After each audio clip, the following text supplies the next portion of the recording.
Glen Peterson joins me now in downtown Cowra. Firstly, Glen, welcome. Thank you. We're about 10 days out from the classic camp draft for Nutrien, and myself and Barta were around having a look at some of the standardbreds, but I thought I'd take the opportunity to catch up with someone a little bit different. I like doing different chats and people know it. Firstly, this year you're going to be a judge at the classic sale. Yeah, I'm lucky enough I've been asked to judge the Classic, which is a great privilege to be able to be asked and put something back into the sport. Nutrien, well, firstly, Landmark's been very good to me over the years, and now Nutrien, so super excited about it. It's one of the things I've noticed going around some of the camp trusts, the way judges are promoted, if you like. I think it's great. They're not like an umpire in a game of rugby or AFL. They're promoted and get presented generally at most of the bigger drafts anyway. Get presented with something for being a judge at these sorts of events. Yeah, it's mainly just being the privilege of being asked at a big event. You go around every weekend and judge your fair share and take your turn. Because if you don't, the events doesn't run. So to be asked to judge a major event like this is, for me, it's a proud moment, and I'm looking forward to it. Is it the equivalent of winning, like winning a draft, or is it a little bit different? Yeah, well, it's probably a little bit different, but it's to be asked for a major event. It is to be something proud about for sure. You come from like a sporting background. I mean, I believe you weren't too bad on the rugby.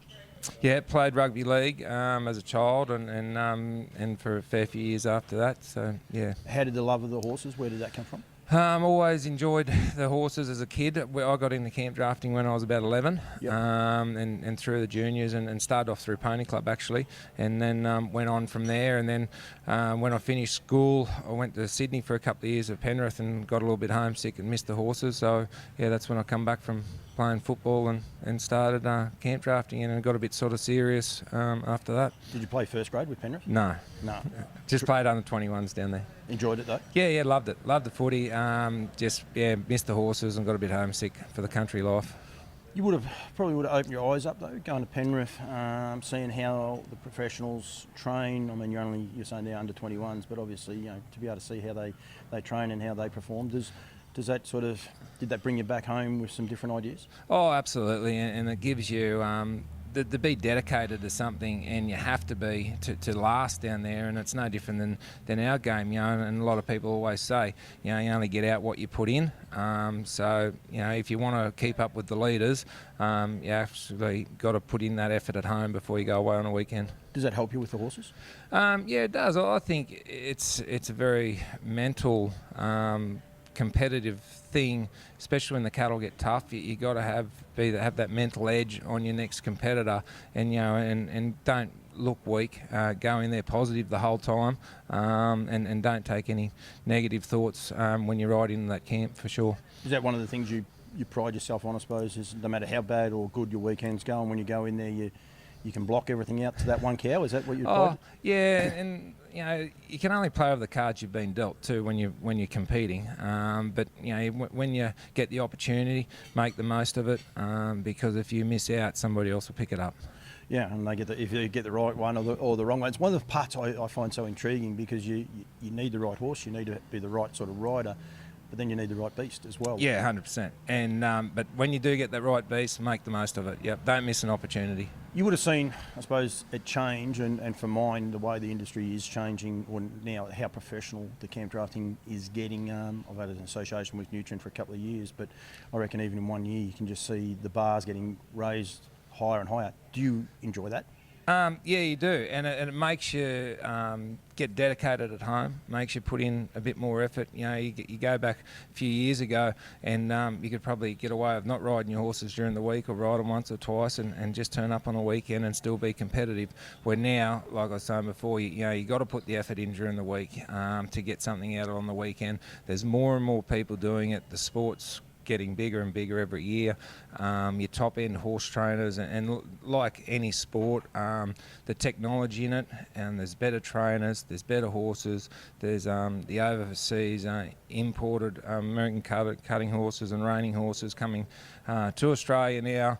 crossbreeding with our stock horses. So every year we're seeing new lines of horses that are improving our breed, improving the performance horse industry. And so you got to be on your toes and going forward with everything all the time. As a sportsman, not so much of a drafter, do you enjoy seeing these different breeds coming through and also probably the traditional horses still standing up? Yeah, 100%. No matter what horse industry that you're in, or livestock industry, is probably good and bad breeds, or not every breed will suit one person or another. But yes, it is interesting. And the best thing about the camp draft world and the performance side of things, performance horse side, is that there's no right or wrong breeds. You can cross, we've got an open mind on everything. You can crossbreed to get a better performance horse. If it works, you're a genius. If it doesn't, well, no, it doesn't really matter. You just cross it to something else and go again. Last year was my first year at Classic, and anyone watching this and haven't been, I recommend you go. It's tricky to go because it's a great time of the year. There's so many other things going on, but one, it's just an enormous eye-opener how big it actually is now. Yeah, this year we've got record entries in the Open, the Classic, camp drafts, and then the Challenge. There's 640 odd sale horses again. It's just every year it seems to get bigger and bigger. 2022 we've seen the startup of the Graduates Draft, yep, which is for the horses that have been purchased out of Landmark and Nutrien over the last 15 years. So it's a great concept in my mind, because you're just not buying a horse to go back to compete at one draft. Come this year, later in the year, when the Graduates on all those horses have been brought out in the last 15 years, can go back and compete for good prize money again. And it's great because last year you forget about some of the horses that have actually been purchased out of Landmark or Nutrien, and it's great to see, and little reminder, those good horses and open horses have come out of this sale. Yeah, and they still stand the test of time. Yeah. Just to the sale before we get on to the draft, though, the one thing I did notice, different styles of horses, I suppose, like different shapes, sizes, whichever way you want to go. But then also buyers, and it's one of the great things I love about Nutrien is how they have raised the bar, especially once the sales actually started, how everyone's all of a sudden dressed smarter because they're going to go and purchase a nice horse. But you've got people coming from all different walks of life, if you like, that can buy a horse, can potentially camp draft for some terrific money, but also could, as you said, in the performance horse world, be a star in one of the other disciplines. Yeah, for sure. And you don't have to go on camp draft, like you said. I know a gentleman or a doctor here in Cowra. He went a couple of years ago and brought a horse out of there, a gelding, because he just wanted a horse to ride around the farm back here. He loves the horse, musters his cattle and everything, and rides on the weekend. But he went to Nutrien and purchased the horse for that same reason. So you don't have to be a serious camp drafter or challenge person if you just want a horse. At the end of the day, where else can you go and have a look at 640 horses over 2 days and make up your mind on which one you want to buy? And if you're looking to buy one, where else can you go and look at 600 horses to make up your mind on which one you want to buy? They work. You work them, you dry work them as well to show them off, so they can work on cattle, or they can dry work them. You don't have to. You just showcase the horses and then sell them. And again, they sort of still work them around. Bardo can't hear this. Someone will find this hard to believe. He's actually on the phone. How prestigious is this sale? Predominantly most of my people sell harness horses, and you guys have a lot of sales over the years. Over a year, how prestigious is this? Well, I think with the incentives that Nutrien has given back now and how long it's been running for, it's right up there now, because it's prize money. It's the challenge of being able to pick and choose a horse out, especially out of that Classic, the under 4-year-old horses that come back to compete as under 5-year-old horses, and not necessarily the most expensive horse or the best horse that goes through the sale will win the draft. We've seen it over the few years, last couple of years. $5,000 and $6,000 horses have come through and has been just as competitive as the top end horses. And it's great. And I know the Graduates. I just can't think of the horse's name at the minute. Horses coming back, and generational horses coming back. Like I think it was the first mare, one of the first mare to win classic draft. Yeah. One of her progeny won the first of the graduates last Yeah, year. I just can't think of the names of the horses. No, I'll get into trouble for that, but that's okay. Yeah, no, it's super, and like you said, it's breeding and crossbreeding and trying to get that right mix to come through with the goods at the end of the day. Yeah. At the end, back just onto the breeds and how they look, and that nearly shows the test of time. There's all these new breeds coming in, and then that whole family that the Lawrence has picked up the mare.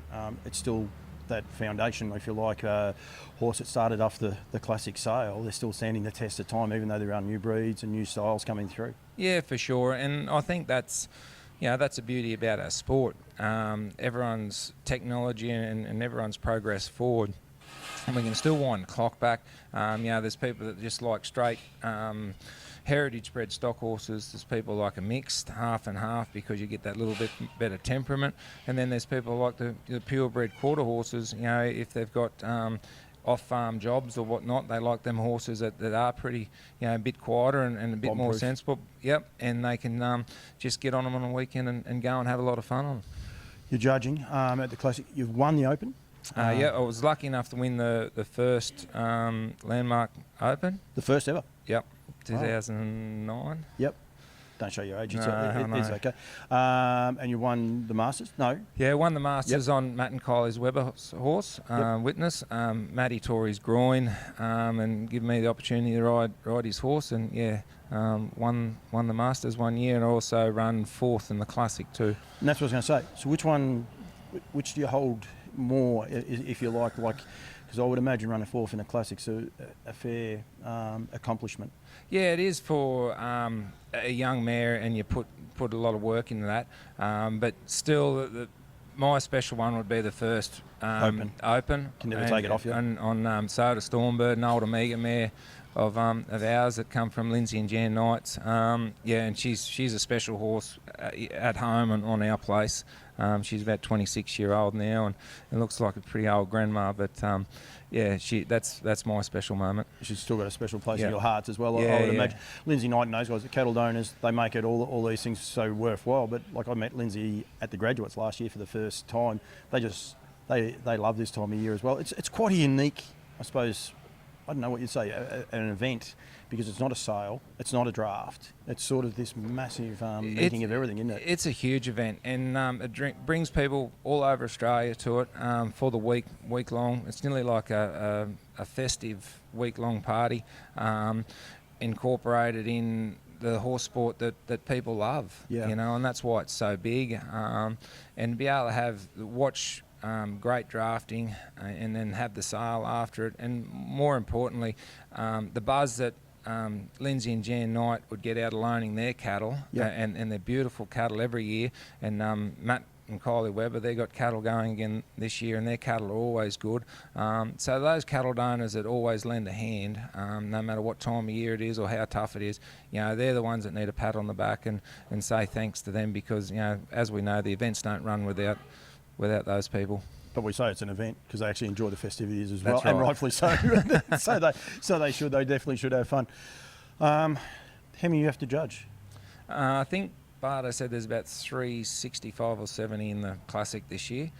So, long days. Yeah, but we're pretty lucky. It's split over 3 days, the first round. So in the thirds. So this year, so it's nice, short, sharp each afternoon, and we'll be right. We'll get through it.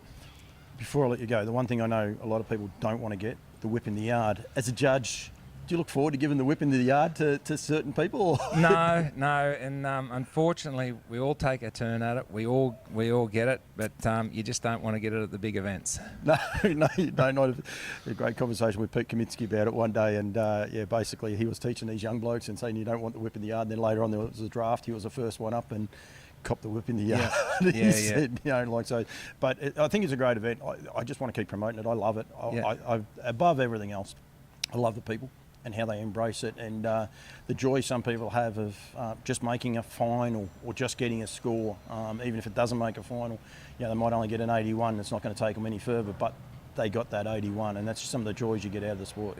That's exactly right, and for a lot of people that go to there because they don't get an opportunity too often to compete at these big drafts, and it is a buzz. There's a great atmosphere, especially if you do make a final or even get to the second round and you scrape through and you just miss out on the final by a couple of points, because you walk away from there and go, right, next year I'm going back. Or you buy another horse because you've got the buzz from the start of the week, and you think, I want to be a part of this again. And the only way you can go back the following year is to buy or to sell.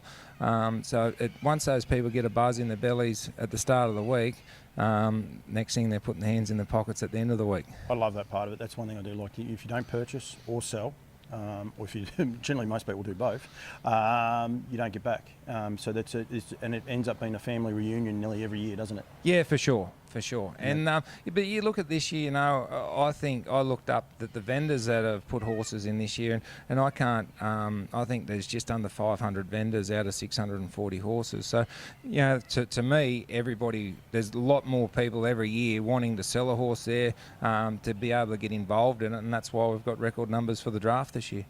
Going to let you go. Do you know the dates? Because I'm going to get into trouble. I know it's the last week in January and it goes through to early February. But anyway, go and check out Nutrien Equine. We'll be trotting people. Just go to Nutrien Equine as well, but go to the Performance Horse part and you'll see it. It'll start Friday the 27th of January. And goes for 10 days after that. Finishes the following Sunday. Yep. Very well. Glenn, thanks for joining me. Thanks for a chat. You weren't sure what you're in for.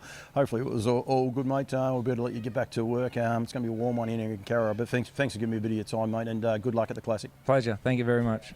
Thanks, man.